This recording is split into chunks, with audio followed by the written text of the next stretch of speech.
What I want to do today is talk about linear regression, gradient descent, and the normal equations. I actually want to start by showing you a fun video. ALVIN is a system of artificial neural networks that learns to steer by watching a person drive.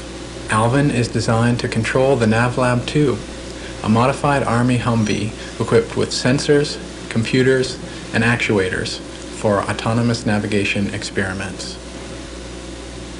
The initial step in configuring ALVIN is training a network to steer. During training, a person drives the vehicle while ALVIN watches. Once every 2 seconds, ALVIN digitizes a video image of the road ahead and records the person's steering direction.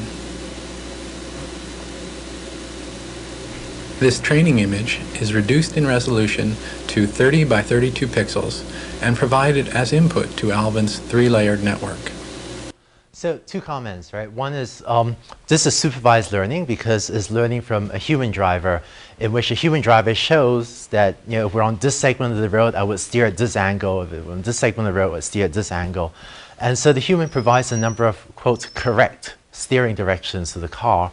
And then it's the job of the car to try to learn to produce more of these, you know, quote, correct steering directions that keeps the car following the road. On the upper left, where the mouse pointer is moving, this horizontal line actually shows a human steering direction. White area here shows that the steering direction chosen by the human driver by moving the steering wheel. So the human is steering a little bit to the left here, indicated by, you know, the position of this white region. The second line here is the output of the learning algorithm, and where the learning algorithm currently thinks is the right steering direction.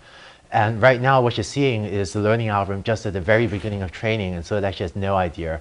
And as the algorithm collects more examples and learns over time, you'll see it start to more confidently choose the steering direction. Using the backpropagation learning algorithm, ALVIN is trained to output the same steering direction as the human driver for that image. Initially, the network steering response is random. After about 2 minutes of training, the network learns to accurately imitate the steering reactions of the human driver.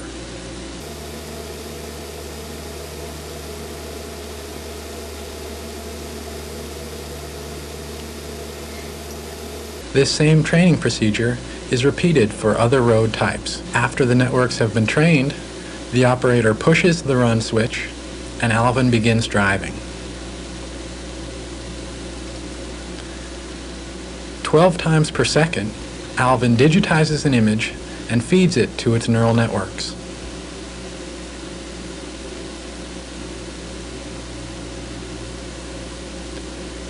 Each network, running in parallel, produces a steering direction and a measure of its confidence in its response.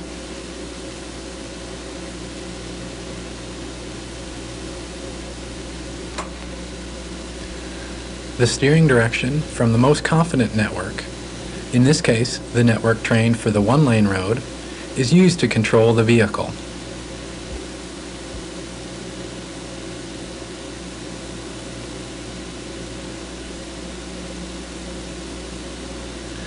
Suddenly, an intersection appears ahead of the vehicle.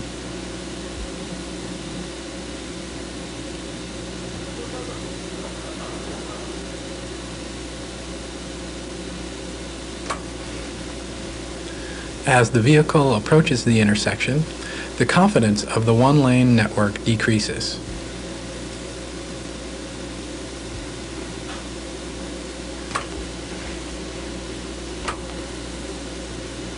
As it crosses the intersection and the 2-lane road ahead comes into view, the confidence of the 2-lane network rises.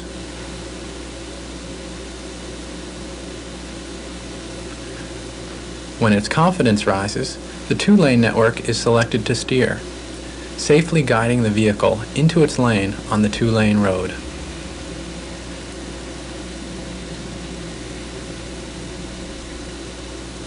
I should say this work was done about 15 years ago, and autonomous driving has come a long ways. What you just saw was an example, again, of supervised learning, and in particular, it was an example of what I call the regression problem, because the vehicle is trying to predict a continuous value variable, so a continuous value steering direction, called the regression problem. For the running example that I'm going to use throughout today's lecture, she's going to return to the example of trying to predict housing prices. Here's actually a data set collected by TA Dan Ramage on housing prices in Portland, Oregon. So here's a data set of a number of houses of different sizes. Here are their asking prices in thousands of dollars. You can take this data and plot it. Given a data set like this, or given what we call a training set like this, how do you learn to predict the relationship between the size of a house and the price of a house? So I'm actually going to come back and modify this chart a little bit more later, introduce some notation which I'll be using actually throughout the rest of this quarter. I'm going to let the lowercase alphabet m denote the number of training examples, and that just means the number of rows or the number of examples, houses, and prices we have. And in this particular data set, we have 47 training examples, although I wrote down only 5.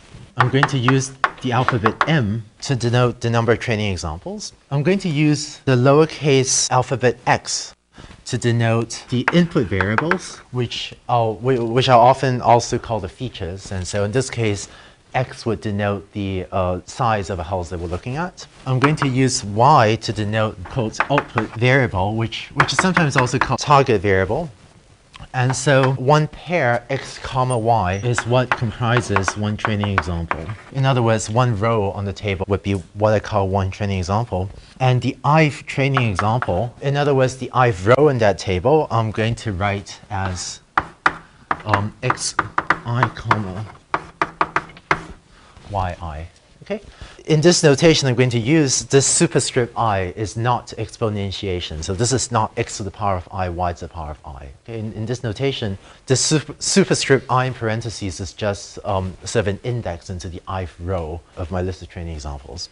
In supervised learning, we're given a training set, and we're going to feed our training set comprising our m training examples, 47 training examples, into a learning algorithm. Our algorithm then has to output a function is usually denoted lowercase alphabet h, and is called a hypothesis, term that's used for historical reasons. There's some new house whose price we want to estimate. What a hypothesis does is it takes as input a new living area in square feet, say, and outputs the estimated price of this house. The hypothesis h maps from inputs x to outputs y. In order to design the learning algorithm, the first thing we have to decide is how we want to represent the hypothesis. Just for the purposes of this lecture, for the purposes of our first learning algorithm, I'm going to use a linear representation for the hypothesis. So I'm going to represent my hypothesis as h of x equals theta 0 plus theta 1x, where x here is our input feature, and so that's the size of the house we're considering. Come back to this. More generally, for many regression problems, we may have more than one input feature. So for example, if instead of just knowing the size of the houses, if we know also the number of bedrooms in these houses, then you may, let's say, x1 denote size in square feet, let x subscript 2 denote the number of bedrooms, and then I would write the hypothesis h of x as theta rho plus theta 1x1 plus theta 2x2. Okay? And sometimes when I want to take the hypothesis h, and when I want to make its dependence on the theta is explicit, I'll sometimes write this as h subscript theta of x. And so this is the price that my hypothesis predicts a house with features x costs. Given a new house with features x with a certain size and a certain number of bedrooms, this is going to be the price that my hypothesis predicts this house is going to cost. Final piece of notation. So for conciseness, just to write this a bit more compactly, I'm going to take the convention of defining x0 to be equal to 1. And so I can now write h of x to be equal to 0 to 2 of theta I xi. And if you think of theta as and x as vectors, then this is just theta transpose x. The very final piece of notation is I'm also going to let lowercase n be the number of features in my learning problem, and so this actually becomes a sum.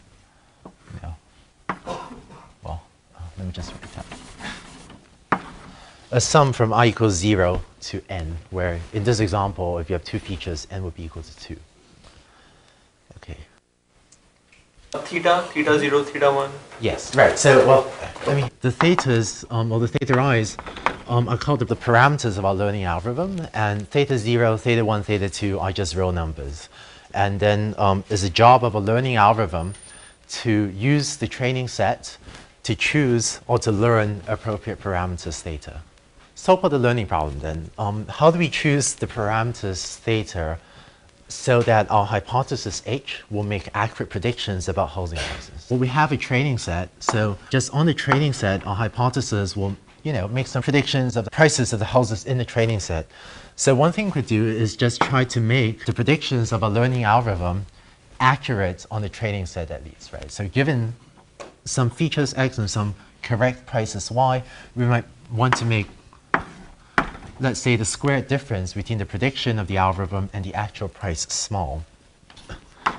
So to choose the parameters theta, let's say we want to minimize over the parameters theta of the sort of squared error between the predicted price and the actual price. I'm going to fill this in. We have m training examples. So I'm going to sum from I equals 1 through m of my m training examples of the price predicted on the ith house in my training set minus the actual target variable minus the actual price on the ith training example. And by convention, instead of minimizing this sum of squares differences, I'm just going to put a 1/2 there, which will simplify some of the math we do later. Okay? And so, let me go ahead and define j of theta to be equal to just this thing, 1/2 sum from I equals 1 through m, our number of training examples, of the value predicted by my hypothesis minus the actual value. And so what we'll do, let's say, is minimize as a function of the parameters of theta this quantity j of theta. Okay. Some of you may have seen things like these before. Least squares regression or ordinary least squares. Eventually, we'll actually show that this algorithm is a special case of a much broader class of algorithms. I'm going to talk about a couple of different algorithms for performing that minimization over theta of j of theta. First algorithm I'm going to talk about is a search algorithm where the basic idea is we'll start with some value of my parameter vector theta. Maybe initialize my parameter vector theta to be the vector of all zeros, 0 with an arrow on top to denote the vector of all zeros. And then keep changing my parameter vector theta to reduce j of theta a little bit until we hopefully end up at the minimum with respect to theta of j of theta. So let me show you an animation of this first algorithm for minimizing j of theta, which is an algorithm called gradient descent. Here's the idea. You see on the display a plot, and the axes, so the horizontal axes are theta 0 and theta 1. Right? So you should minimize j of theta, which is represented by the height of this plot. Right? So the surface represents a function j of theta, and the axes of this function, or the inputs of this function, are the parameters theta 0 and theta 1, written down here below. So here's the gradient descent algorithm. I'm going to choose some initial point. It could be vector of all zeros or some randomly chosen point. And let's say we start from that point denoted by the cross. Now, I want you to imagine that this display actually shows a 3D landscape. Imagine it's out in a hilly park or something. And this is the 3D shape of like a hill in some park. So imagine you're actually standing physically at the position of that cross and stand on that hill and look all 360 degrees around you and ask, if I were to take a small step, what would allow me to go downhill the most?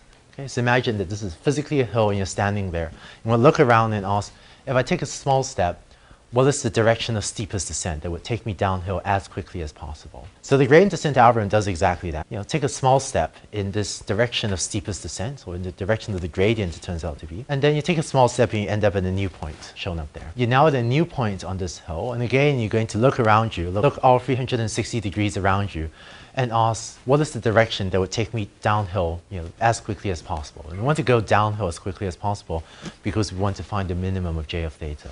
So you do that again, you can take another step. And you sort of keep going until you end up at a local minimum of this function, j of theta. One property of gradient descent is that where you end up, in this case, we ended up at this point on the lower left-hand corner of this plot. But let's try running gradient descent again from a different position. Also, that was where I started gradient descent just now. let's rerun gradient descent, but using a slightly different initial starting point. So the point slightly to the up and further to the right.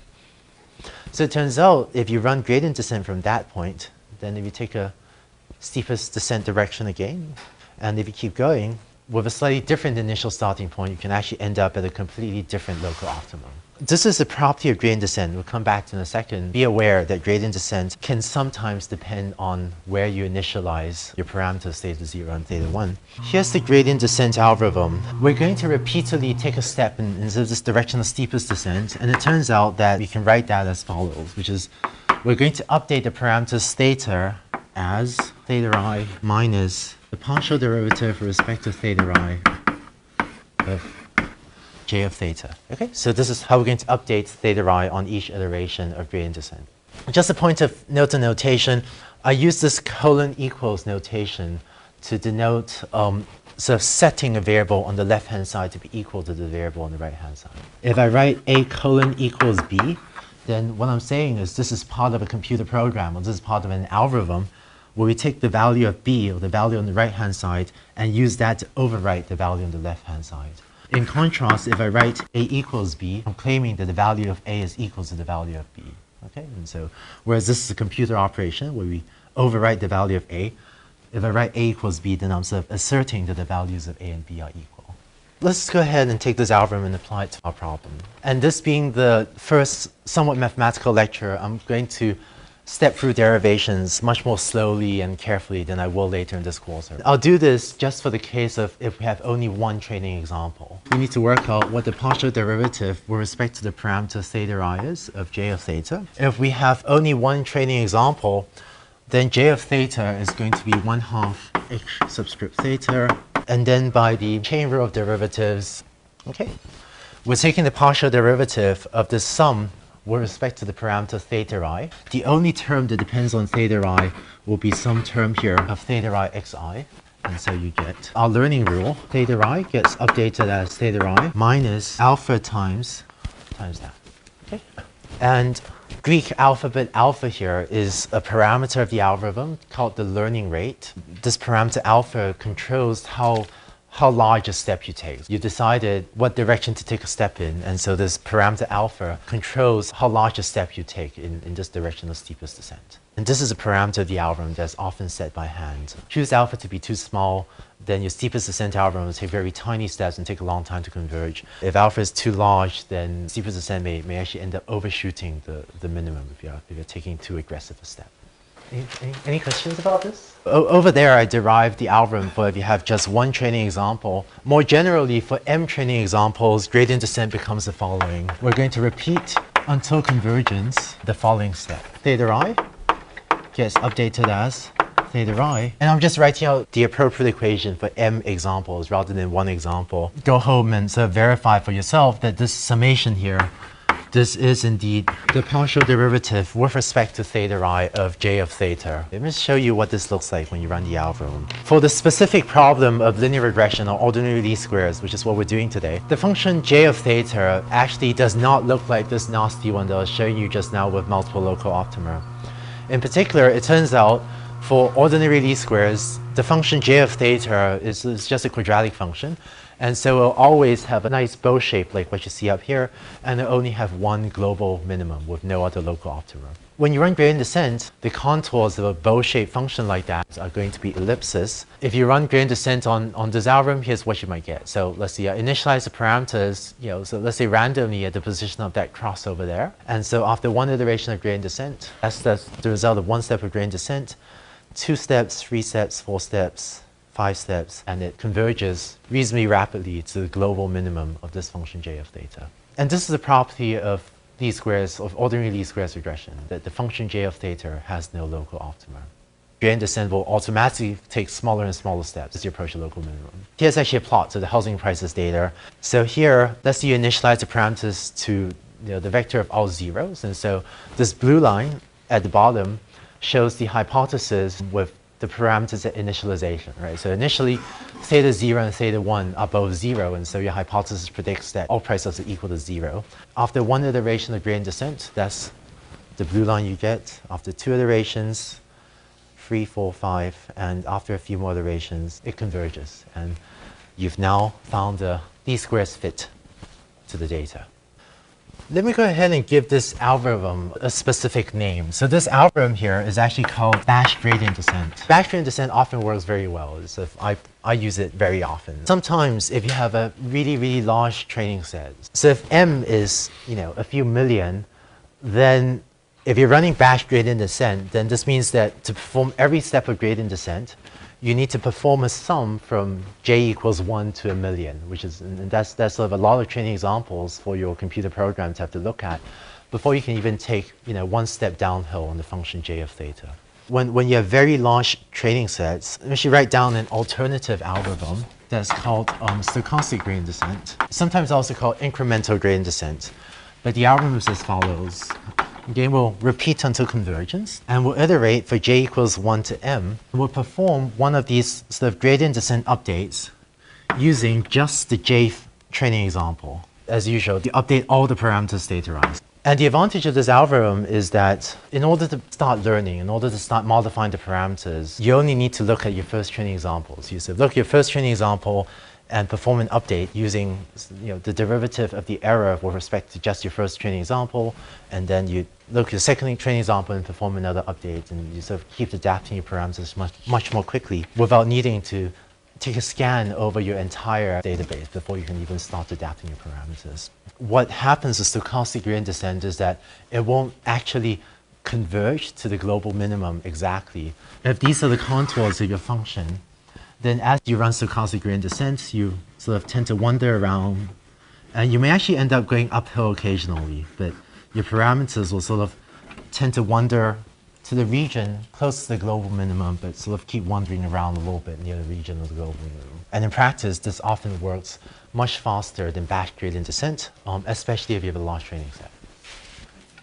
And what I've done so far, I've talked about an iterative algorithm for performing this minimization in terms of j of theta. And it turns out that there's another way for the specific problem of least squares regression, of ordinary least squares, that allows you to solve for the parameters theta in closed form without needing to run an iterative algorithm. What I'd like to do is show you a way to derive the closed form solution of theta in just a few lines of algebra. But to do that, I'll need to introduce a new notation for matrix derivatives. The notation I'm about to define here, just in my own personal work, has turned out to be one of the most useful things that I actually use all the time, to have a notation of how to take derivatives with respect to matrices, so that you can solve for the minimum of j of theta with like a few lines of algebra, rather than writing out pages and pages of matrices and derivatives. Given a function j is a function of a vector parameter theta, right? I'm going to define the derivative, or the gradient of j, with respect to theta as itself a vector. And so this is going to be an n+1 dimensional vector. We can actually rewrite the gradient descent algorithm as follows. I guess this is a Bash gradient descent. Updating the parameter vector theta, notice there's no subscript I now, as the previous parameter minus alpha times the gradient. And so in this equation, all of these quantities, theta and this gradient vector, all of these are n+1 dimensional vectors. More generally, so this function that maps from matrices to real numbers, the function that takes this input to matrix. Let me define the derivative with respect to f of the matrix A. I'm going to define this itself to be a matrix. So the derivative of f with respect to A is itself a matrix, and the matrix contains all the partial derivatives of f with respect to the elements of A. One more definition is if A is a square matrix, so if A is an n by n matrix, number of rows equals number of columns, let me define the trace of A to be equal to the sum of A's diagonal elements. Well, you can think of trace of A as, the trace operator applied to the square matrix A, but it's more commonly written without the parentheses. So I usually write the trace of A like this. And this just means the sum of diagonal elements. Here are some facts about the trace operator and about derivatives. Given two matrices, A and B, the trace of the matrix A times B is equal to the trace of BA. And similarly, the trace of a product of three matrices, so if you can take the matrix at the end and cyclically permute it to the front. This trace of A times B times C is equal to the trace of CAB. So take the matrix C at the back and move it to the front. And this is also equal to the trace of BCA. We take the matrix B and move it to the front. Also, suppose you have a function f of a, which is defined as the trace of ab, right? The trace is a real number, so the trace of ab is sort of a function that takes as input the matrix A and outputs a real number. The derivative with respect to the matrix A of this function of trace ab is going to be B transpose. And lastly, a couple of easy ones. The trace of A is equal to the trace of A transpose, because the trace is just the sum of diagonal elements. And so if you transpose the matrix, the diagonal elements don't change. And if lowercase a is a real number, then the trace of a real number is just itself. So think of a real number as a 1-by-1 matrix. So the trace of a 1-by-1 matrix is just whatever that real number is. And lastly, this is a somewhat tricky one. The derivative with respect to the matrix A of the trace of ABA transpose C is equal to CAB plus C transpose A B transpose. I guess key equations, the key facts I'm going to use again about traces and matrix derivatives are these 5. Let's try to come up with a quick derivation for how to minimize J of theta as a function of theta in closed form and without needing to use an iterative algorithm. To work this out, let me define the matrix X. X1 was sort of the vector of inputs, or the vector of features from the first training example. Set X1 to be the first row of this matrix X. Set my second training example's inputs to be the second row, and so on. That's going to be my design matrix X. Let me take this matrix X and multiply it by my parameter vector theta. So X times theta is going to be just X1 transpose theta to Xm. And this is, of course, just the predictions of your hypothesis on each of your M training examples. Let me also define the Y vector to be the vector of all the target values Y1 through Ym. Okay, so Y vector is an M-dimensional vector. So X theta minus Y, containing the math from the previous board, is going to be that. So I'm going to take this vector, X theta minus Y, and take the inner product of this vector with itself. And so that gives me, okay, since it's just the sum of, the sum of squares of the elements of this vector. This is our previous definition of J of theta. Y inside the parentheses. Oh, yes. Thank you. Yes, Y. Oh, is that what you meant? No. Well, yes, thank you. This should be great. I training example. We're actually nearly done with this derivation. We'd like to minimize J of theta with respect to theta. And we've written J of theta fairly compactly using this matrix vector notation. What we're going to do is take the derivative with respect to theta of J of theta and set this to 0 and solve for theta. We have derivative with respect to theta of that is equal to, I'm going to expand out this quadratic function. So this is going to be, and this is just sort of taking a quadratic function and expanding it out by multiplying the argument. This quantity here, this is just J of theta, and so it's just a real number. And the trace of a real number is just itself. And this is equal to 1/2. By the cyclic permutation property of trace, I can take this theta at the end and move it to the front. So this is going to be trace of minus derivative with respect to theta of the trace of, and again, I'm going to y transpose x theta. And this last quantity, y transpose y, it doesn't actually depend on theta. So when I take the derivative of this last term with respect to theta is 0. So just drop that term. And lastly, the derivative with respect to theta of the trace of, let this be A, insert the identity matrix there. So this is ABA transpose C. And using a rule that I've written down previously, that this is just equal to, so this is C.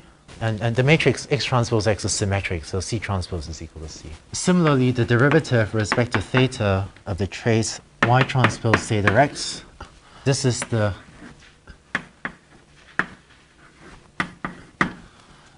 derivative with respect to, by one of the rules that I wrote down earlier. And so, if you plug this back into our formula for the derivative of j, you find that the derivative with respect to theta of j of theta is equal to, which is just, so we set this to 0, and we get that, which is called the normal equations. And we can now solve this equation for theta in closed form as x transpose x theta inverse times x transpose y. And so this gives us a way for solving for the least squares fit to the parameters in closed form without needing to use an iterative algorithm like gradient descent. Okay?